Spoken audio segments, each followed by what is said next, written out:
News takes a look at the pluses for the country's economy in spite of fiscal losses registered so far.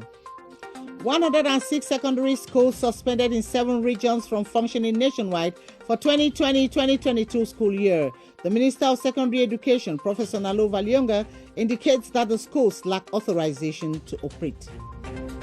Cameroon's Paralympic team has received the blessings of the Prime Minister Joseph John Gote prior to their departure to Tokyo, Japan. The athletes are expected to defend the country's flag with honor and patriotism, and those are top stories. Good evening and thanks for joining us on this edition of the 7:30 News Live in Yaoundé with me, Gladys Tata.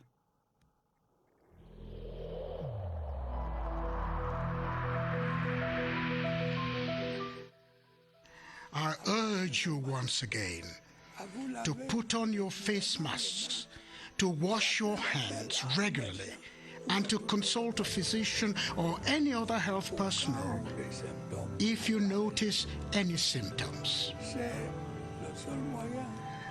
This is the only way to save lives and to curb the spread of the virus.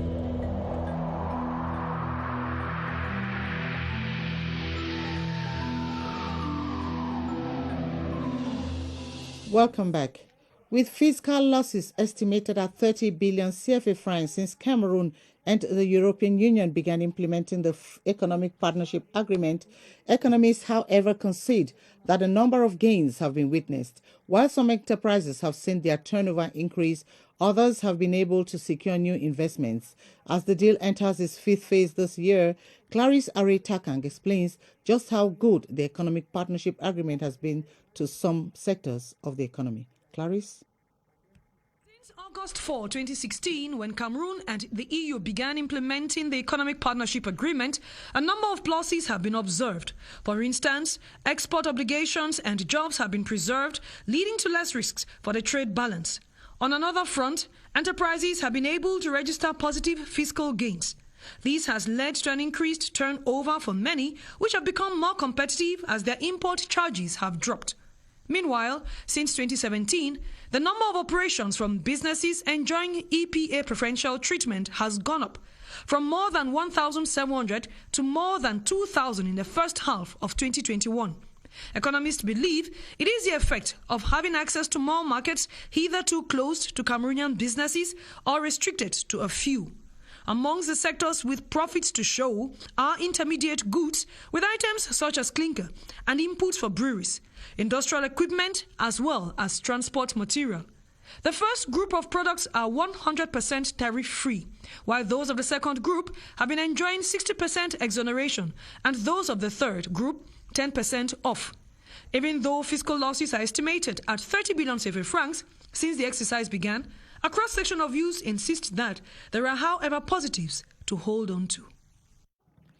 As we all know, the 5th phase of the Economic Partnership Agreement between Cameroon and the European Union is operational since 2021. While productions of the first group are enjoying 100% tariff exemptions, those of the third group with a high fiscal turnover are the focus this time. In the report that follows, Ewane Epole reflects on what Cameroon is benefiting and perspectives of the agreement. Cameroon's Economic Partnership Agreement, EPA, with the European Union is a development-oriented free trade agreement that is currently limited to provisions on market access for goods. They have the benefit that Cameroon enterprise can sell their product at low price. What can we do to benefit from that is to give some incentives to enterprises in order to improve their skill in the production of that of goods. Under it, the European Union provides duty and quota-free access for all Cameroon's exports to the European Union, while Cameroon will progressively reduce its tariffs to 0 for 80% of its imports from the European Union by 2029. Foreign enterprises and local ones can invest, and to do the investment they have to be sure that they will have return on the investment. And one of things the government can do is to improve the quality of the institution, to reduce corruption. Economic experts add that in the future, the European Union and Cameroon plans to extend the EPA to cover other areas such as trade, in services and investment. And on to one of our lead stories. Some 106 private-owned secondary schools in 7 regions of the country have been suspended for operating without authorization. The decision is contained in a communique signed last July 29, 2021 by the Minister of Secondary Education, Professor Nalova Lyonga. Most of these institutions have acknowledged they don't have land certificates as prescribed among the necessary documents to create a school. Romeo Kenny went finding in some of the schools in Yaoundé and brought back the following report. Before its suspension lately, this lay private institution has been operating clandestinely for 2 years now with 32 teachers and a student enrollment of nearly 100. We needed a land title which is already there. We needed to come out with a map and the design of the classrooms. Between 2019 and 2021, the phenomenon has drastically risen due to sanitary and security challenges in the country. But the Ministry of Secondary Education is bent on laws regulating the sector. For you to operate a private school, there is the law of 2004, and then there is the degree of application of 2008. Where these things are well spelled out. In 2 weeks' time, we are going to deposit all the documents. Creating a school also entails that the environment be befitting for learning. Realities are far-fetched on ground, like in this establishment existing since 2018 without due authorization. We have one paper who we don't have the land title. 28 of the 106 institutions closed for non-conformity are in the center and 58 in the littoral region. In health, the Pioneer Cancer Database in Cameroon for Yaoundé and Douala has been launched today by the Inspector General for Administrative Services at the Ministry of Public Health, Mena Julde Emmanuel. The cancer registry, initiated by the National Control Committee for the Fight Against Cancer in collaboration with the Ministry of Public Health, will ease the monitoring of cancer situations in Cameroon, as you tell us, Alice Mbey, in the following report. According to World Health Statistics, about 20 million people have been diagnosed with cancer worldwide in the year 2020 and 10 million deaths recorded. There is risk of 30 million patients by 2040 if precautions are not taken. The cancer register, a tool where all the relevant cancer data is registered in the purpose of research, public health analysis, have just begun to have a register cancer for Yaoundé and Douala, but we have planned to cover all the country in the few years. In Cameroon, about 127 people of ages 0 to 74 out of 100,000 people are exposed to cancer. As such, health practitioners have been called upon to register each notified case for a better follow-up. This will push us to give to hierarchy information and data to take decision for patients to have good treatment, to have good coverage. We have as project to put cancer registration at the center of cancer treatment as a means to fight against this deadly disease in all the 10 regions. 3 babies have been delivered at the Hospital Center for Applied Research, Endoscopic Surgery and Human Reproduction, Crise. The safe deliveries of the babies is counted as a plus to this hospital, which has taken up the challenge to manage in vitro fertilization and high-risk pregnancies. Other activities the center is hailed for is treating gynecological cancers and other complications, as staff lady Enanga Kebi tells us. At the operation block at Crise this morning, it was all smiles and sunshine for a woman who had suffered from precancerous lesions around the uterus for a long time. Desperate and weary, Crise and the team of experts headed by Professor Jean-Marie Cassia were able to change the story of this patient following a successful hysterectomy. We started performing the surgery since 2 years. The time has come for us to do it daily, because the team is trained and there's no reason to continue performing abdominal surgery in this case. So we do it by endoscopic surgery. The operation lasted longer. The multidisciplinary team of experts succeeded to bring out the uterus through minimal invasive surgery. It's not an easy task to do that. When you start doing it, sometimes you spend, for example, 4 to 5 hours for those who are not well trained, because it is a dangerous surgery. This pathology is prescribed for women of childbearing age following the fast healing process. Our goal, our aim is to do it in 45 minutes, because Iriraj now is performing it 30 to 45 minutes. With a mastery of the in vitro fertilization technique also here at Crise, 3 new babies conceived through this process were received at the maternity block. The well-equipped hospital and a team of experts have rendered cesarean section easy and faster here at Crise. And onto this press release, in the capacity of personal representative of Mrs. Chantal Biya, spouse of the head of state, founding president of Circle of Friends of Cameroon, CERAC, Mrs. Betty Asomo-Ren Felicite, CERAC Regional Delegate for Center, will preside over the ceremony for the official retrocession of the rehabilitated and equipped Yoko District Hospital and the handing over to rural women, youths and vulnerable persons of Mbam and Kim Division Center Region will take place on Wednesday, August 4, 2021 in Yoko at 10 a.m. prompt in strict compliance of anti-COVID-19 prescriptions. This press release has been signed by the Director of the Civil Cabinet, Samuel Vondo Ayolo. A sensitization caravan has been to hospitals in the seaside town of Crtv with a message from nursing mothers as that they should breastfeed their babies for at least 6 months so as to draw health benefits from the practice. The sensitization campaign is in line with World Breastfeeding Week, which stresses on the fact that breast milk does not only nourish but protects a baby as well. Polycarp Ati reports from the oceanside town of Crtv. The breastfeeding mothers of the resort city of Crtv were schooled in different hospitals on the importance of breast milk to a newborn baby, continuing to breastfeed exclusively without any other food for the first 6 months promotes sensory and cognitive development and protects babies against diseases. It contains water, it contains fats, it contains proteins, it contains antibodies, it contains antibiotics. So it's a complete food for the child. Mothers are expected to apply certain techniques when breastfeeding their babies. Some mothers are aware of the importance of breast milk to the child, unlike others who protect their breast from falling. There are many people who advised me to give artificial milk to my baby because breast milk was not flowing, but my doctor said I should continue giving, but today breast milk is...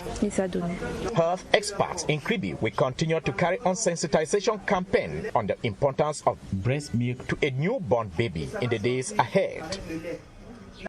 The Ministry of Higher Education and the ICT University of Cameroon are partnering to enhance the image of universities in the country through innovative channels of information and communication technologies. A convention signed between both parties today in Yaoundé will also lead to the granting of scholarships to students in ICT-related fields at the master's and PhD levels. The agreement was signed in the presence of the Minister of Higher Education, Professor Jacques Famdongo, as Jamila Kadzalat tells us. After distance learning, here is distance work.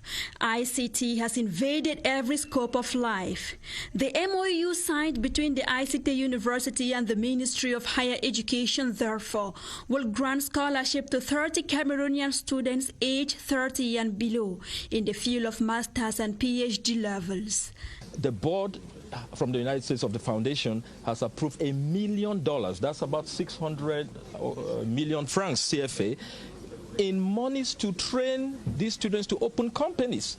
The Ministry of Higher Education on its part will provide the technical expertise in the implementation of the scholarship program. Facilitate institutional support in pursuit of the objectives of this agreement. Exploit and make public partial exchange offer. Participate in the selection of students who will receive scholarships. Licensed to operate in Cameroon in 2012, the Information and Communication Technology University is brainchild of Cameroonian-born Professor Victor Mbarika. The institution provides ICT and managerial human capacity development to its campuses in Africa, Latin America, and the Caribbean. And onto this advertorial, to help consumers better control and manage their consumption of energy, the National Electricity Corporation, NEO, has introduced a new system known as the prepaid meter, where the consumer pays before enjoying the service. Already, some 15,000 prepaid meters have been installed across the country. A team of NEO experts have been to the field to appraise the quality of the services recently. Irene Manti Ayonge followed them and brought back this report from CRTV Center. In different neighborhoods in Yaoundé, visited the clients were unanimous in their general satisfaction of the prepaid meter system. One of the clients in the Somba neighborhood of Yaoundé hailed the CPP system, which he recently swapped to. She says it has saved her from several inconveniences. The prepaid meter is better than the former one. I no longer need to line up to pay my bills, and I have no worries that new workers come and knock at the door at certain hours or deprive us of electricity. Another client at the Kolbi Kogo neighborhood still in Yaoundé says he is very satisfied with the annual prepaid system. The new prepaid meter, I'm really satisfied. And a lot of things has changed. I was in the old systems. It's a great difference. According to satisfaction survey covering 1,105 customers conducted at the end of 2020 by the consulting firm Visa Cameroun, the prepaid meter system has been accepted by many of its users as it improves and modernizes the quality of electricity services. The prepaid meter system is an intelligent electronic device that permits annual customers to control and manage their electricity consumption and budgets. It is made up of a meter and a customer interface unit which does not consume electricity. In order to obtain a prepaid meter or switch from postpaid to prepaid, an annual client needs an application letter for conversion, a copy of the current bill, a location plan, or he or she could do a request via annual live chat, my annual Cameroon.cm. Before and after the installation phase, the client is trained by annual staff on the easy usage of the device. The annual prepaid project was launched as a pilot phase in 2019 and has evolved gradually over the years. So far, the milestone of 150,000 prepaid meters installed has clearly been covered. The power distribution company, under the stewardship of Eric Magui, has expressed determination to further advance its modernization program by installing new CPP meters, converting postpaid meters, and normalizing installations and anomalies. The 9th Intersectoral Monitoring Committee for Programs directly linked to vulnerable indigenous groups has opened in Yaoundé, chaired by the Minister of Social Affairs, Pauline Irengene. The gathering groups key actors to exchange on how to address the plight of these indigenous people as the country looks forward to celebrating the 27th edition of the International Day of the Indigenous People. Beatrice Ngom has the details. Be they the Baka Pygmies or the Bororos, they are indigenous people in Cameroon and think they do not enjoy equal rights. Indigenous people continue to face problems of access to health facilities, being displaced from their lands and territory without compensation. We have issues of representation in the areas of decision making. Their access to basic fundamental rights, they say, are not respected, but government has stepped in to mitigate the situation. More and more children coming from those groups are now scholarized, even at the level of the university. You have many of them who now are civil servants. I would like to invite the representatives of public administration to advocate with their related structures in order to take into account the orientation and priorities of the National Indigenous People Development Plan. Each time this intersector meeting that is charged with monitoring programs that involve vulnerable people holds, their hopes are high. The government is listening to us, are doing a lot for inclusion of indigenous people into the society. This year's 27th edition of the International Day of Indigenous People will therefore be celebrated under the theme 2030 Agenda, Leave No One Behind, Indigenous People, a call for a new social contract. The president of the National Communication Council, Joseph Chebonken Kalabupse, has ended his two-day working visit to media organs in Douala in the littoral region. Emphasis during this maiden contact tour since he took up office was on inspecting the ethics and deontology of the profession by journalists. Kola Maloke in the following report says journalists in Douala have attributed the non-respect of the ethics and deontology of the profession to several reasons. The journalism profession has been infiltrated by non-professionals who know nothing about the ethics and deontology of the profession. The results are therefore visible and palpable. According to some journalists in Douala, the reasons are varied. The bottom line is poor working condition. We can't put the A's, B, and C's and so on. You work for 1 to 5 months, 1 year, you don't have any pay. When you go to the field, someone would easily corrupt, I rather say that way. To remedy the situation, some media managers have put in place certain measures. I spend my time talking to them on the core values.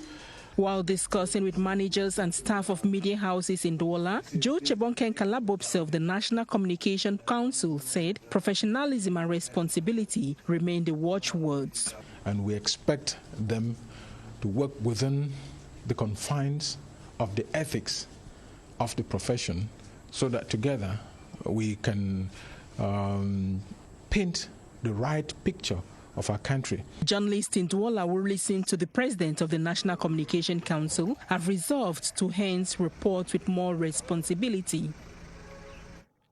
Our new series, Cameroon, My Beautiful Country, tonight takes us to discover one of the Central region's key tourist sites, the Thalassa Artificial Beach. Found in the heart of Balmayo town in the Nyonganso division, the beach wears its name pretty well as a trap for tourists from in and out of the country. Words can't tell its beauty. Watch this report by Irene Manti Ayonge of our Central Regional Station. Situated ideally some 20 minutes drive from Balmayo town, the ecotourism artificial beach with its typical natural architecture is a very good site for relaxation and leisure. Visitors who make a stop at this artificially made beach are attracted by its green landscape that inhales fresh air from the forest and its amazing mangroves spread all over the site. The chirping of birds contributes to the enchantment of the beach, and a beautiful white crystal sand on the beach is another peculiarity. The beach is also endowed with natural fish ponds with a variety of fish species such as a kanga, silule, and poisson vipère. The beach offers to tourists and visitors a swim in a river, a beach volleyball and football on its white crystal sand, a series of photo shoots, picnic, camping and other leisure activities, and the site is also a perfect place for a stroll for lovers and a recreational spot for kids. I am used in visiting this beach, first of all to revive my spirit. I come with my children on Sunday so that I can have a closer look out nature. Living in town does not make it easy to see the river flowing. What is good here is the voice of shipping birds, and it feels good to hear them. The Thalassa Artificial Beach on Balmayo is thus an ideal spot for visitors, both nationals and expatriates who would love to spend an unforgettable moment of relaxation.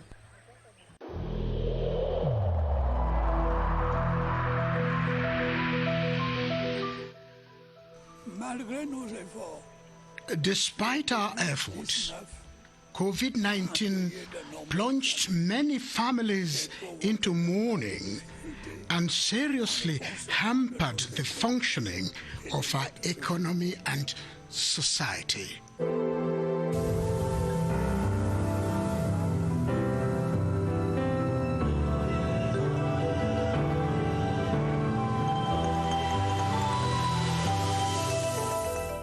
The stink of the Delta variant of the coronavirus is being felt in many parts of the world. In 20 African countries, people have tested positive with this variant.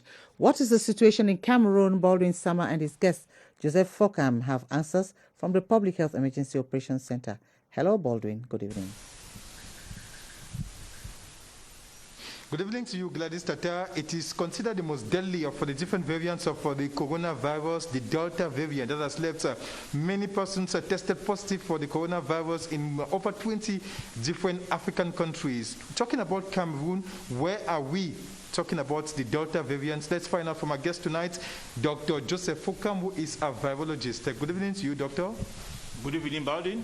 We are talking about this deadly variant, the Delta variant. Where are we with regards to Cameroon with this Delta variant? With regard to Cameroon, Baldwin, Cameroon has a genomic surveillance platform which does active surveillance of this deadly Delta variant. And in our context, actually, from what we have seen, like sequencing, we haven't yet isolated the Delta variant in our context, even though we have new data ongoing analysis, which we believe we are going to provide update on this data. But from what we know, actually, the Delta variant keeps doing upsurge in many other African countries, including Nigeria, Senegal, Ghana, and even the neighboring Gabon. We have seen Delta variant in those countries, and that's why we want to call for the population to really adhere on this massive screening method, which for us is an active surveillance. Again, at the airport during these recent weeks, out of 3,400 samples tested, we had 6 positive cases on the rapid antigen, which might be potential Delta variant coming into the country. Thank you so much, Dr. Joseph Fokam. The good news is that the variant is not yet in Cameroon, and we simply have to continue observing the different outline barrier measures and likewise have ourselves vaccinated against the coronavirus. Back to you, Gladys Tata. Thank you very much for those explanations with your guest, allengagedcitizens. And in continuation of our new series on to prepare the way for the draws of the 2021 African Cup of Nations, we take interest in the composition of the different pots for the draw. Our focus will also be on how the draws will play out to form the different groups. Bodin Sama is on that beat. 4 pots of 6 countries each, from which will be drawn the 6 different groups of 4 teams each for the 2021 Africa Cup of Nations. Pot 1 made up of 5 times African champions Cameroon, the Teranga Lions of Senegal, defending champions Algeria, Nigeria, Morocco and Tunisia, considered powerhouses in African football lately. And these teams cannot play against each other at the group phase of the Africa Cup of Nations, as they will be heading each a group. Their group opponents will come from either Pot 2, made up of for the elephants of Côte d'Ivoire, Mali, Guinea, Burkina Faso, Egypt, and Ghana. Pot 3, made up of Gabon, Mauritania, Cape Verde, Zambia, and Guinea-Bissau and Sierra Leone. And Pot 4, made up of the Comoros Island, the Gambia, Malawi, Sudan, Equatorial Guinea, and Ethiopia. These countries will be drawn from Pots 2, 3, and 4 to complete groups headed by teams of Pot 1.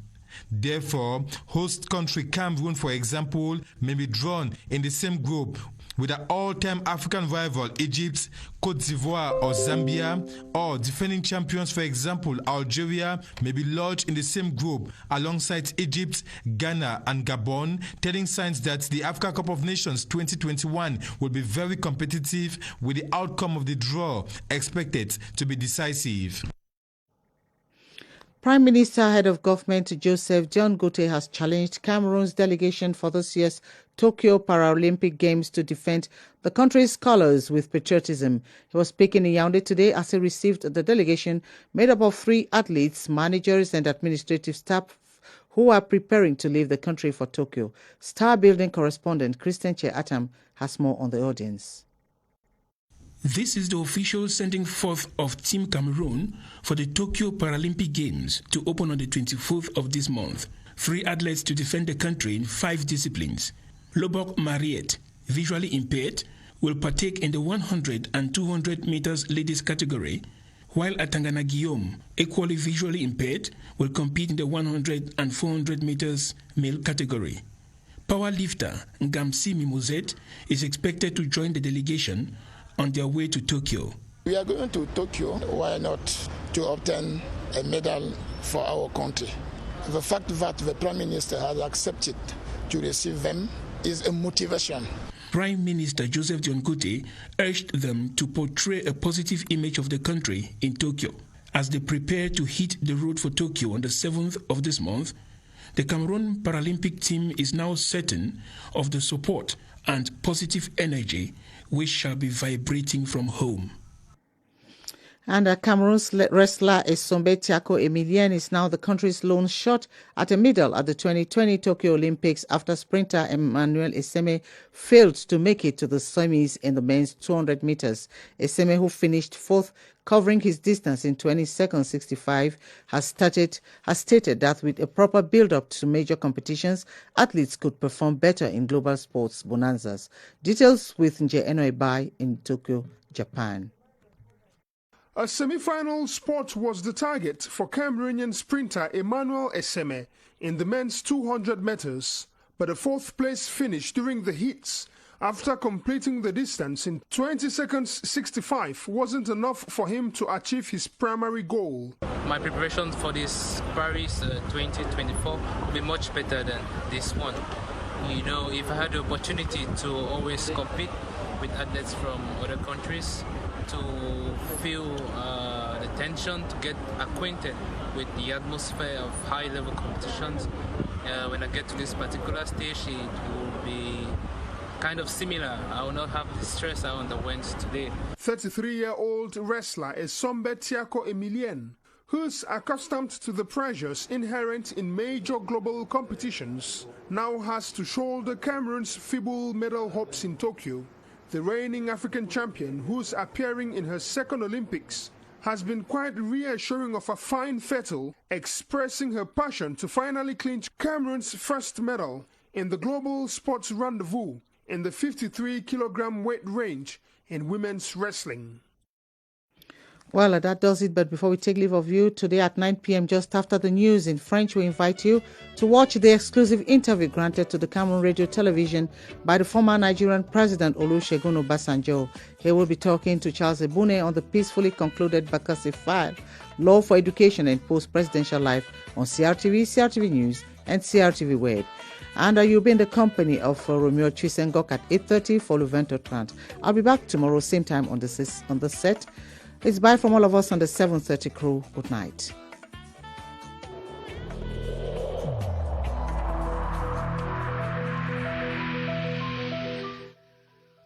I urge you once again to put on your face masks, to wash your hands regularly, and to consult a physician or any other health personnel if you notice any symptoms.